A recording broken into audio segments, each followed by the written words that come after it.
one of my favorite parts in the movie is his hair dye.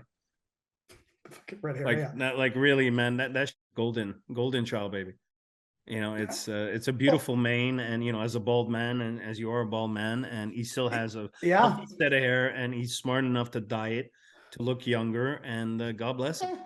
I think we'll be more productive if we split up, okay? What's your favorite scary movie? Swallow this. Okay, everybody, welcome back to another episode of the Arrow in the Head Show. Of course, that makes me Lance, and my partner, the Arrow himself, is John Fallon. John, buddy, ask you this always, and I always mean it. How are you doing? Where you at? I'm on the other side of my room. I got a bar. You can't see it because I got to figure out how to record it better. But I got a bar, so people come over, we can have a drink and chat. So I got different hangout spaces. And so I felt this looks good, right? Huh? Well, look, nice setup. You have a bar. I can't see it, but I'll take your word for it. I'm assuming you're standing up because you're too cheap to buy some fucking stools. Is that it? Stools are expensive. 2 for $100 on Amazon for good. Hey, pay for it. I feel, you're standing up, the shirt's open, flip some money and, give me the show. Give us the show, right, guys? I went up a button like a weirdo. I'm going to walk out and the missus is going to be like, what are you doing? I'm like, I don't know. Yeah. I have to go back down. You know what? Look, before we jump into the nitty gritty, I will say this. It makes complete sense now with the Freddy's Dead poster right there on the right hand side. That you and I are about to go to war on Friday 13th Part 8. It makes complete sense. Yeah. Okay, well, before that, John, let's keep the tradition, of course. Yeah. What are you drinking? Well, I'm sure, I'm supposed to be drinking gin and tonic. I know. I ask only out of politeness, but I have a feeling. No, I broke. I broke. So, on the last off the cuff, I had some red wine, and I'm probably going to pay for it sooner or later. And right now, I'm going as light as it's basically water. It's a Michelob Ultra, so it's water. Okay. It's 4.2 alcohol. It's a joke on 2 legs, and me drinking it is the punchline. What about you? I actually went for a beer as well, which is real beer, I hope. Yeah. I haven't been in a beer kick lately because it's hotter, and I always feel for some reason when it's hot, I'd rather drink a cocktail. I got a Belgian-style strong golden ale from Cigar City. It's called Cosmic Crown. I've never had it. I took my first sip a second ago. What sold me, though, was it is 9%. I think that's a solid starting point for a beer. So nice. I must say before we do our proper cheers that one of our viewers named blah blah blah. I know the boss. You do? You know the boss? Who's the boss? It's not Tony Danza, is it? No, recommend Tony Danza. Dude, man, Tony Danza's tits, bro. I said it'll always be Tony Danza. Okay, respect. Yeah, you know what? Unbutton one button. It's not normal. Yeah. I can't remember. One of my first crushes besides Pink Power Ranger was Alyssa Milano because of that show. I know the boss actually recommended that I drink some Hendrix gin, and I actually went to my local CVS and to see how much, and they had Hendrix. $50 for this shit. When if I buy other shit, it's like $20. So sorry, I know the boss. I want to follow you with the Hendrix, but I can't do it, Captain. She's got to blow, meaning my wallet. So all that to say, I'm gonna drink my piss. Cheers to you, Lance. Cheers to all of you. Let's get the party started. Hello, my friend. Hey! There's something I want to ask you is I'm curious what changed. Because we've kind of touched on this movie before. We didn't do a full review. It was more of a medley, as I like to call it. Why Jason 8, John? Of all the movies we could go back to and kind of dig a little more into, this one for some reason sticks out to you, and I'm curious to know what that is. Because Scream 6 is set in New York, and I thought it'd be good timing to revisit this one that's set in New York. Has nothing to do with the quality of the film. Has nothing to do with I changed my mind, but we addressed it briefly in a prior episode with 7 and 8, I think, and then 9 and 10, right? Yes. 7 and 8. And being that you love the shit out of this movie so much, and Scream 6 is coming and set in New York, I figured, you know what? Let's have a whole show about Friday the 13th Part 8. I'm going to bury your ass, and we can move on. I'm not being negative, by the way. No. I'm being realistic.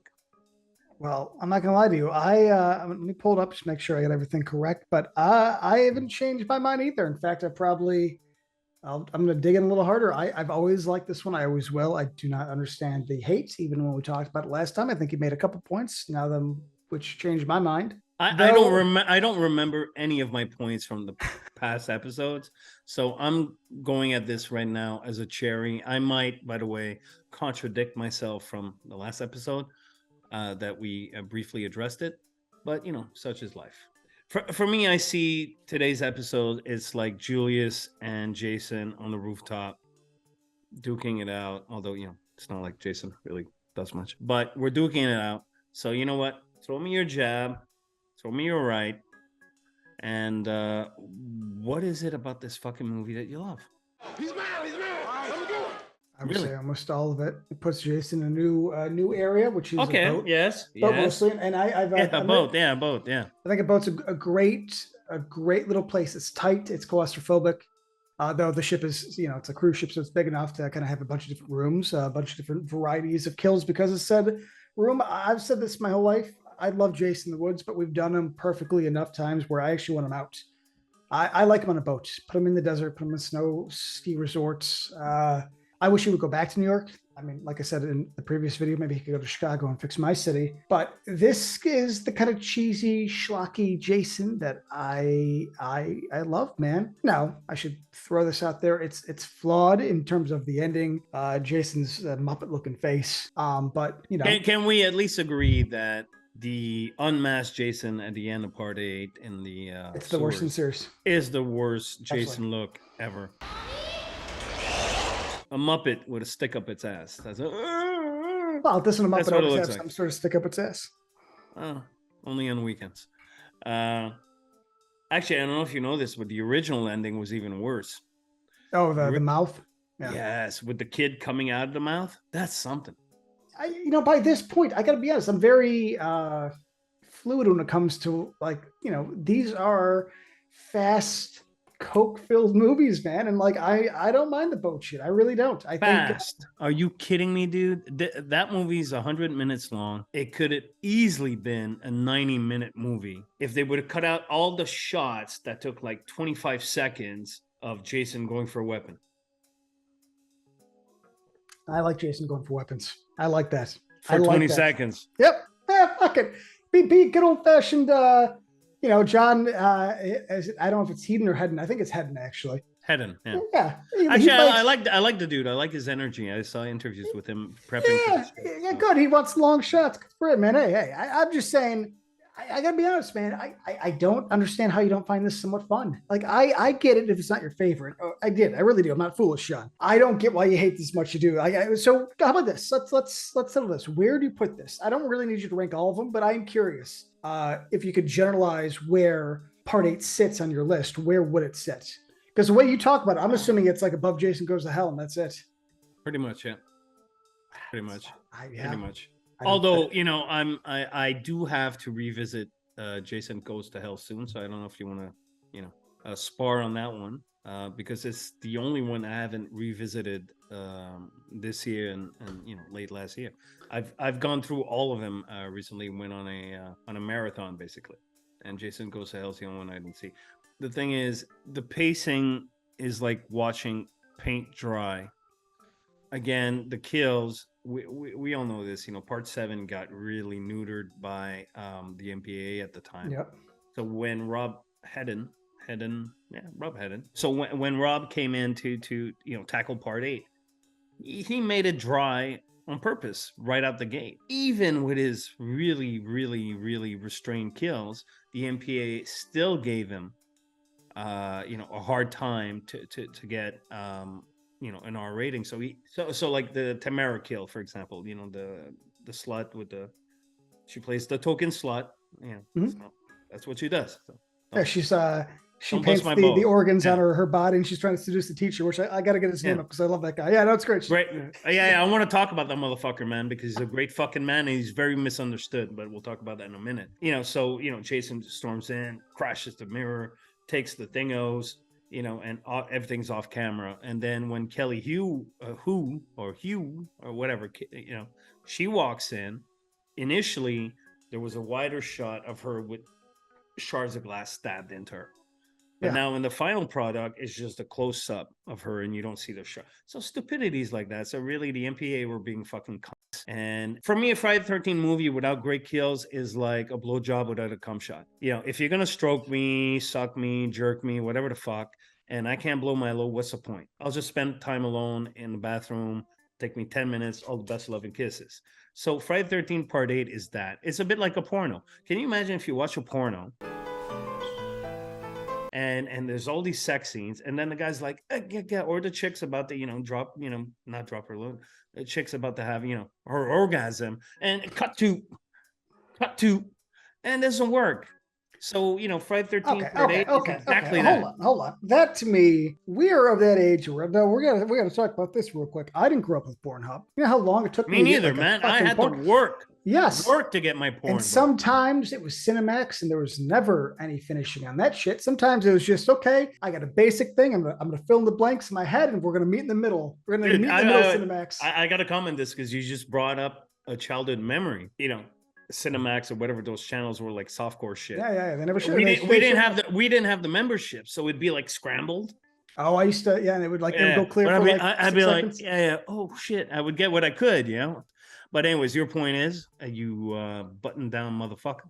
My point was that Cinemax had never anything finishing, and we got away, and we were happy with that. So it's not the best, but sometimes it works. And my tie into this is that the blonde woman, let me find her name. Charlene. I think is either a real name or Tamara was the character's name. You're absolutely right though, because I know the scene that you're talking about, the deleted scene, because it's on the Shot Factory Blu-ray where she's on the ground, all the shards are, and it's awesome. But what I do like in the movie that we do have, and he looks in the sink for the perfect piece of glass. He's not just picking anyone. He wants the right piece of glass. And it's like, I appreciate the effort. He could have got this one. He's like, this is the one, and it goes for it. So I look at the kills as like they're less bloody for sure.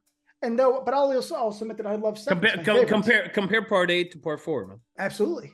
But here's the thing though, is I felt that Hedden was smart and gave us sort of, I don't know if it's called cinematic because it's a Jason movie, but I thought that he worked around his problem quite well. Smashing the head, throwing, looking for the glass. So yes, we don't see the kill, but like that enough is fun for me. I'll give you that. That is brutal. That is brutal. The POV and I like shot that moment of the V guitar, and then the blood splats in the camera. It's like, yes, I don't see it, but I think that's interesting. Mm. The sauna rock in the chest and it flames up. There's no blood, but it's like that kind of stuff. I'm like, okay. Or even that one guy who's climbing the, I don't know if it's a mast. I don't know. Whatever, the ladder, and then gets impaled. Yeah. Yeah. And I was like, okay, that's fun. I mean, here's what I want to bring up. And this is just a difference of who we are. So it's not an attack, but we watched the first one.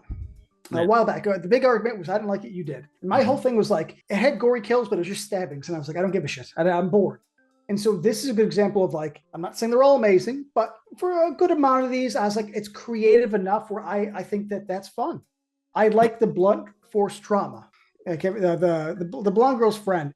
It's doing that cool spin around. It's a very gorgeous looking shot. And it's like Jason's teleporting. Oh, you're talking on the dance floor with the teleporting? Yeah. And he grabs her and he just fucking breaks her neck and throws her, and she's on the head on the up. Yeah, and I was like, okay, it's not gory, but it's creative. It's brutal. It's brutal, dude. Part 8. You can say a lot of things about Part 8, but what you just said right now, you cannot say that fucking movie has a lightning speed pace, like Part 5 or Part 6 or even Part 7. Even with neutered kill, the pacing, at least the movie. Well, I was saying the directing has energy. I mean, pacing is energy. You're talking a weapon. You call that energy, dude? It's one of the longest Friday 13 movies for a reason, because so much fat on the shots. You could have condensed things, man. Bang, bang, bang. Because look, man, what do we want to see as Friday 13 fans? Establish, the characters, situation. Jason's in the house. He fucks them all up. Jason dies at the end. That's it. But and you know, having watched it again recently, yes, actually cinematography is actually pretty good, and some directing choices by Mr. Hedden I truly appreciate. With that said, you can't tell me with a straight face that this fucking movie has a good pace, because it's not. It's fucking I don't find it slow. It is lumbering the whole way through, man. It only comes to life when they get to the 2 days they shot in Manhattan. And I'm, you know, when he's, you know, Jason's in Times Square, the subway scene, the diner scene, you know, when although a lot of those were British Columbia, you know, I mean, Times Square was Times Square, the diner was British Columbia, the subway was British Columbia, so really, like, literally they did, you know. Sure, but those are city shots. Everything on the boat is slow as fuck to get from point A to B to C to D. It is slow as fuck. It's slower than Jason walking or teleporting. It's slow, in my opinion. When the boat leaves the Lazarus, you know, clever name, Resurrection, there's all kinds of kids on that boat, man. Yeah, they all disappear. Yeah. It's like 20 of them. Yeah. And I think and it's the first time I catch it. I think there's a throwaway line that basically says everybody died, but it's very vague. They say like something like, there's no more restaurant. There's no more restaurant. Like the what's his name? The pretty boy, the guy that plays the boyfriend of the main character. Yeah, I don't know his name. It's just small on my screen. I mean, but dude, I mean, okay, well, sure, but where'd all these people go, man? But that's gonna be that. I mean, we're gonna pick apart that shit in a Friday the 13th movie. I mean, come on. I feel like you're nitpicking because you don't like it now. Yeah, of course. Yeah, I never liked it. I didn't like it when I saw it in the theaters. I didn't like it when I saw it on VHS. I didn't like it when I saw it on DVD. I saw more things to like on this run. Now I'm a fucking geezer, but I still don't really like it. And I could nitpick the night of the living fuck out of this movie, from Crystal Lake, not looking Crystal Lake, from being in the Pacific and going to Eastern, from when he puts the rock in the dude's. And that's a reshoot, by the way. You know, initially it was darts in the dude's eyeball. Yeah. Because they have the scene where like the darts are gone. Yeah. He puts the rock, and I might be wrong here, but I know there's a geography problem with the rock. He puts the rock at the bottom, and then on the white shot, it's in the top. From outside the boat, the stabbing of the captain or somebody like that's behind the ship. Yeah. It's the cool little wide shot with the green and the red. So doesn't the action of the actor doesn't match the stabbing, to the admiral getting his throat slit with the other side of the machete, not the cutting side, but the dull side. You know, and then it opens and nothing happens. Pardon me? What? I mean, I said Jason Strong. If anybody can do it, it's Jason. And now talking about having no blood because they cut before the blood, sure, I'll give you that one. But I mean, come on. I just feel like you're picking on it. It's fine. I do the same thing. I'm not going to fight you. I mean, half that I would say I like that cool outside shot where it's rocking. It has the green light. He's stabbing the guy. That's fun, man. That's fun. A bloodless slit throat. That's a little disappointing, but you know. Bernie Lomax got almost a very bloodless, or almost, I mean, it's a little bit of blood, cool chain weed whacker thing, the stomach. It's the same stuff. It's like, you gotta take it, man.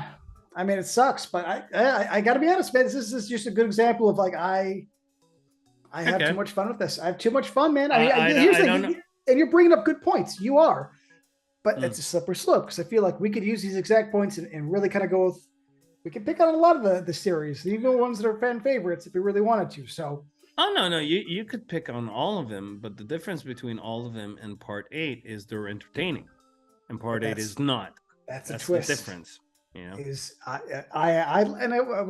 We talked about this before, and when I rewatched it yesterday, I was like, I love it. It's fun. It's stupid, but it's fun. It's fun. I think it's one of my favorite Jason looks. Maybe my second. What? Absolutely. I love that mask. I love that he's covered in just okay. You don't mean unmasked. No. Unmasked. It's the worst. It's the absolute worst. We will absolutely agree with that. But I'm saying his look. I like his like faded yellow mask. I like the fact that he's he's basically just a rotting white head, and I like that he's covered in gel, but it's basically he's been sitting in water. Part 7 was still better. Oh, I didn't say this is my favorite. It says one of my favorites. 7 is the absolute best. I go 7, but 8 is my second in terms of looks, and then I would say 6, and then probably 4, and then it just gets a little jumbled, I guess. But no, I think the Jason look and the Jason mask. The mask is pretty solid. Again, makes no sense. I'll even 31. His mask gets destroyed in 7, and yet the pretty boy with the whitey tighties in the opening scene has a replica mask with the X mark. I had it written down, but I'm like, that's nitpicking. So sure, but for me, I'm gonna let it go. That bothers me the most because it's like it has the X mark, but whatever. It's a way to get Jason back his mask.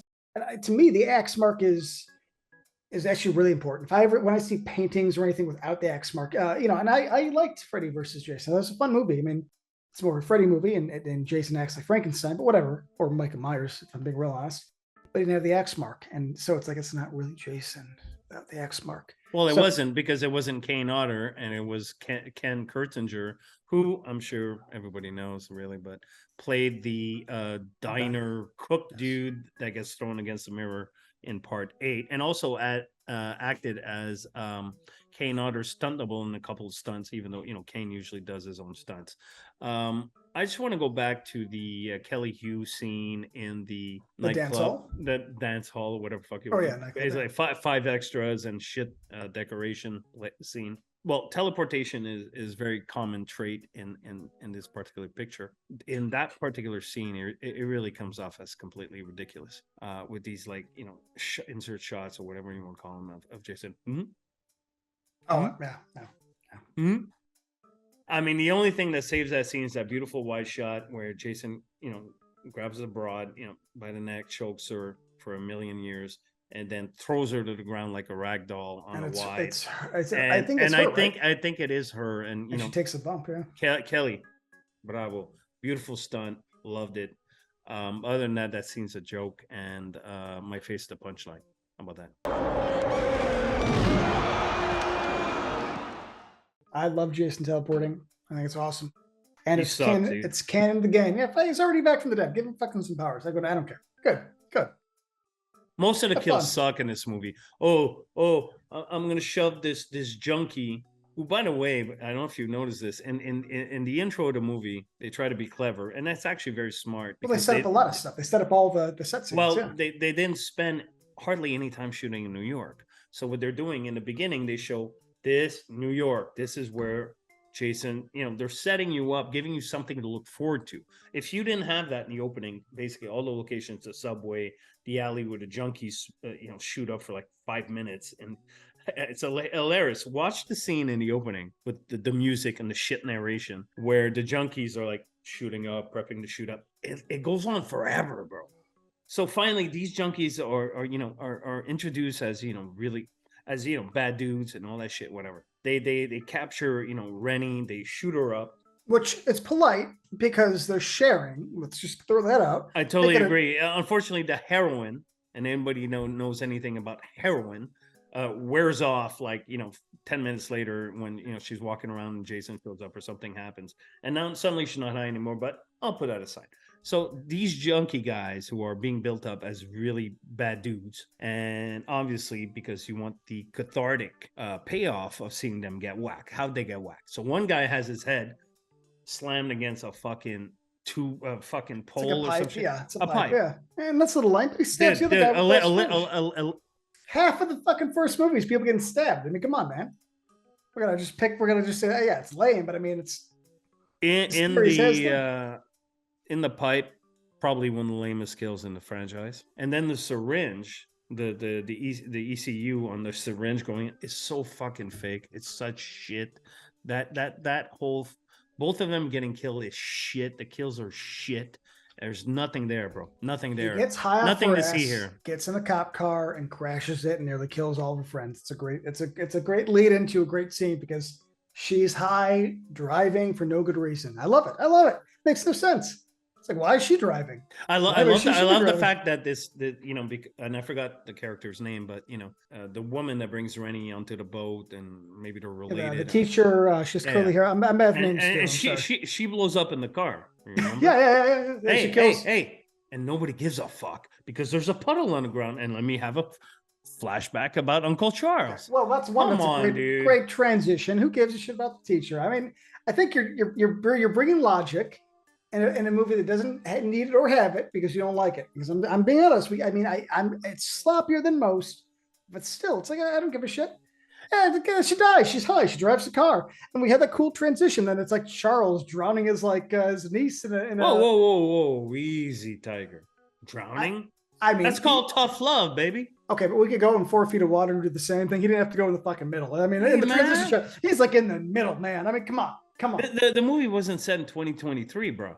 It was set like, what, 90s or whatever the fuck, right? Listen. 89. I'm not saying he's when a villain. Society, actually, he's not a villain at all. What has he done wrong? He's kind of a dick. In the very beginning, he's like, he's bitching about like her bringing her along. It's like, dude, relax. It's all good. He treats you. Listen, I don't think he's evil, so we're going to agree on that. I'm just saying that he is kind of a dick. He's kind of a dick. He pushes her in front. He's so overtly protective. Okay, but he does try to save himself by throwing what's her face in front of Jason. Man's got to relax, man. Man's got to relax, right? I mean, the actor is hold on, Peter Mark. Yeah, he's like a very famous character actor, and I can't think of one other thing he did. But I always felt that character got a bad rap, because in the flashback, I don't know how to swim, and he throws her in the thingo. He didn't know baby Jason's down there. Throwing her in there to teach her how to swim, I didn't think that's a bad thing. Baby Jason doesn't even make sense in that scene. But no, I mean, this is the thing. I grew up at the pool. There's ways to do it. He should have gone all the way in the middle. That's a foolish thing. You want to throw a kid in, throw it in 3 feet where like he needs to get up and get it. But like, he's like, he would have, if she was drowning, he would have saved her. Dude, he didn't know Jason would show up. How old is he in this fucking movie, man? I mean, he looks 80 in this. I'm assuming he's passed. Hopefully, maybe he's not. I think he's passed. Yeah, I think he looked old. I mean, he was not jumping in after. That's like he was like a grandpa. He might have dyed his hair red, but that motherfucker was completely gray under that. I mean, let's be honest, man. If she had any sort of trouble, he's not the guy that I think has the spry nature to jump in and save the niece. Like she'd have been dead. He'd have been like, he's the kind of guy that would have been like, she fell off the boat. We were around. You would have fucking told the truth. That's that guy. That's all I'm saying. But I like him. He's one of my favorite characters. I have in my notes like he makes me laugh a lot because he's such a douche, but he's like so fucking strict about it. He's like, you ladies doing drugs? Are you girls using drugs? Only one person who needs to see it. I'm going to find that deckhand. And you know what? I respected him too. The scene where Tamara, basically, and she's setting him up with the dragging him to bang her or try to make a move. Dude, he holds back. He doesn't jump for tits. He doesn't go for it. Get off of me. I don't believe this. What do you think you're... He's a professional. Back. Yeah. I'm not denying his credentials as a teacher. A real bad guy, when she does that, like, all right, man, you want a good grade? Let's go. But he's like, he was offended. So, I know for years and years and years, we've painted this character as like he's the bad guy of Friday 13th Part 8. I feel like other than saving his own life by tossing, I would do the same. Well, I'm gonna take it when I got some ass clown here. No, whoop, there you go, Jason, and I run. He's not Dr. Cruz, bro. Yeah. They're trying to make him Dr. Cruz. They ain't no okay. Dr. Cruz. No. Yeah, I know we've talked about this. Bernie Lomax is easily the villain over Jason Voorhees in Part 7. You're right. He is the lighter version, which is he's an ass, and he's not a great person, but he's not a bad person. He's not a villain for sure. He's not a villain. He means well. I one of my favorite parts of the movie is his hair dye. Red hair, like really, man, that shit's golden child, baby. It's a beautiful mane, and as a bald man, and as you are a bald man, and he still has a set of hair, and he's smart enough to dye it to look younger, and God bless him. See, that's the thing. I agree with the hair because in that era, it would have been very obvious if it was like a rug or plugs. Yeah, of course. Definitely. Look good. Though the only fight I'm going to give you is that I like when people have full head of hair and let it go gray, because to me it's like the full head of hair still looks, again, it's like the David Lynch thing. It just looks like a cool badass, or James Gunn. It's like just as long as you have the hair. and it's just white. No, but it has to be white though. It has to be like that silver fox white. And You I know think what? you rock it out. Richard Gere, Dick Gere, lost some of the magic of Dick Gere when he let it go white. So we're of a different generation because, like, I Yeah. would say most of my life, Richard Gere was pretty much gray. When he had a bit of gray, Internal Affairs style, I'm in.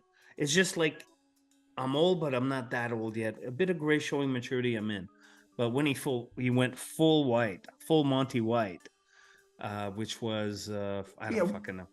Okay, when was Internal Affairs though? I See, gotta that's what I'm open up saying. Internet Move Database every time I talk to you, motherfucker. I would like some dates because I'm arguing that I think the difference is like you got a few years on me. I think Internal Affairs might have been the first time I ever saw that motherfucker, which means my entire life was like 1990. Yeah, probably because Primal So Fear. you was saw him in 96. Primal Fear, right? Primal Fear was my first experience, and then of course, no, it wasn't. What's the one where he like takes the offer for somebody to like bang his wife? Indecent Proposal. That was the first one. No. Indecent Wasn't that- Proposal is Robert Redford, Demi Moore, and Woody Harrelson.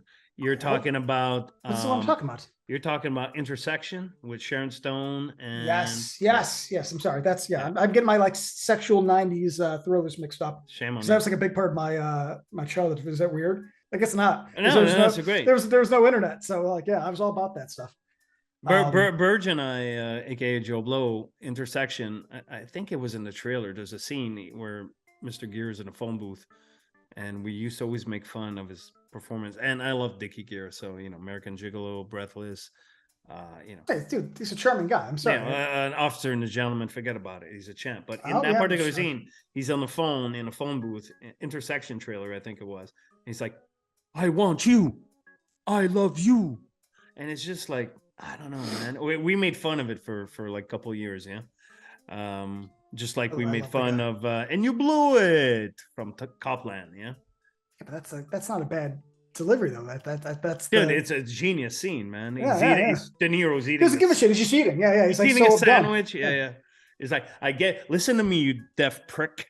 I gave you a chance to be a cop. I gave you a chance to be a cop, and you blew it. And well, Copland is one of the best movies ever made. I remember watching that Great film. Great with film. my dad when it came out on VHS and being like, dude, this is. And then fucking they robbed Stallone. So Yeah, and they robbed it again on Creed for Best Supporting. never saw it. You never saw Creed? Rocky Balboa was the perfect ending. I walked away. I walk away a lot if I find an ending I like. Yeah. All right, let's get back to Friday 13 Part 8. So look, man, I've shat in the movie long enough, so I'll give you some stuff I didn't enjoy, which I always enjoyed, really. I mean, Jason in actual Manhattan, the shot where we addressed it in the other show, we addressed it off the cuff too, where Rennie and Pretty Boy, I always forget his fucking name, who, by the way, Pretty Boy was replaced. It was a replacement for another dude called, I think, Lee Wiseman, I think his name was. They did a test and it didn't work, or they started. No, he didn't do a test. They shot with him for 2 weeks and realized, it ain't working out. So they recast him and reshot his scenes. Oh, so it was what's his first from Back to the Future? Eric Stoltz. Eric Stoltz. Yeah, Stoltz. Yeah. Oh, that sucks. But I thought it was quicker than 2 weeks, but okay. Shit. No, it was 2 weeks. Which is a long time. I saw a scene with Mr. Wiseman, and we all understand now why he was replaced.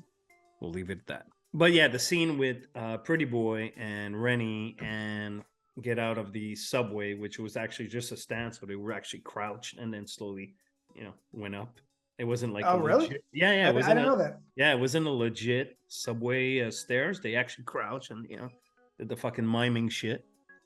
And Times Square and a beautiful crane shot. So beautiful crane shot, Rob. I loved it. And then she turns around and Jason's there. Yeah, and it goes around Jason. It's a beautiful. That's a really good shot. Yeah, it's a beautiful shot. And so everything in Times Square is really nice.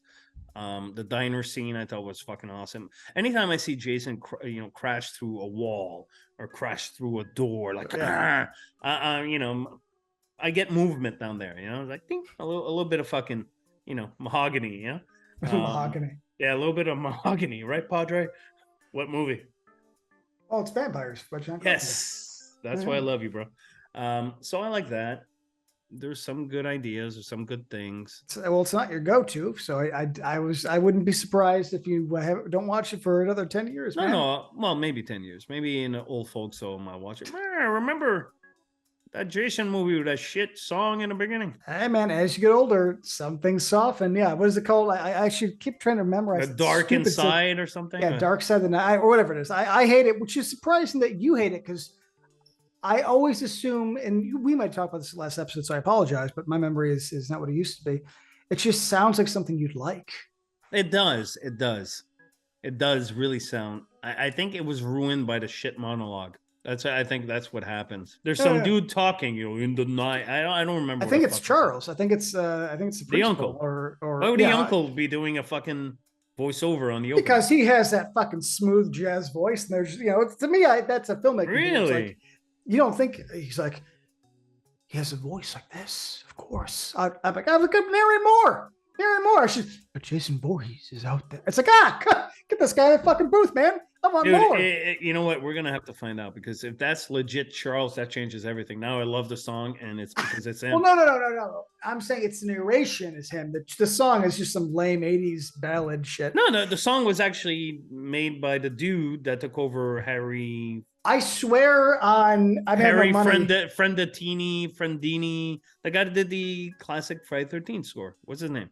Harry Manfredini. There you go. Okay. If I'm wrong, I'm wrong. I mean, I've always thought it was Charles, so maybe I'll have to cut this. I don't know. Okay, wait. No, you're not gonna cut this shit out. We're gonna put a bet on it. I'm telling you, it's not. You're telling me it is. So I'm gonna bet you a bottle of Macallan 12. Do you know how much I make? How? I'm gonna ship it to you? Yeah.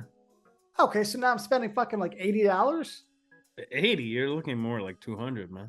Oh, I don't know. Yeah, that's like Deal? 2/3 my fucking check. Deal? I say it's not him. You say it's him. Now I'm doubting myself. I'm doubting myself, man. A land of steel and concrete. Oh, that's nice. We're running 5 minutes late already. If I lose or if you win, this has to be. You know what? How about this? It has to be time. We got to give time, because if I win, I'll share the bottle with you. If you win, you share the bottle with me. We'll have them together. Drinks. Okay, so, deal. All right, deal. Give me dog pounds. So the Bing. Yeah, the loser buys the bottle and then the show. There you go. And then we drink it together and try not to get arrested. So on that, guys, dolls, am I being too hard on it? Comments. Is Lance being too soft on it? Comments. Let us know. What do you think of Friday 13 Part 8, Jason Takes Manhattan? Have you watched it recently? If you have, maybe your opinion has changed one way or the other, share with us. And again, thank you for supporting us. The channel keeps growing and growing and growing. In case you do not know, we have a off-the-cuff episode every Wednesday now, so we added another episode, more stripped down in terms of edit, because but we hope that you're checking it out and supporting it. And Lance and I are always bouncing, trying to find ways to make the channel stronger and stronger and stronger. None of it would matter without you guys and dolls, so thank you for showing up. And Charles rocks. All right, buddy, until next time, I'm out. So you got it, buddy. Hey, next time be shirtless, you fuck. I mean, 4 buttons down is that's normal. I think 5 is that's a bit much.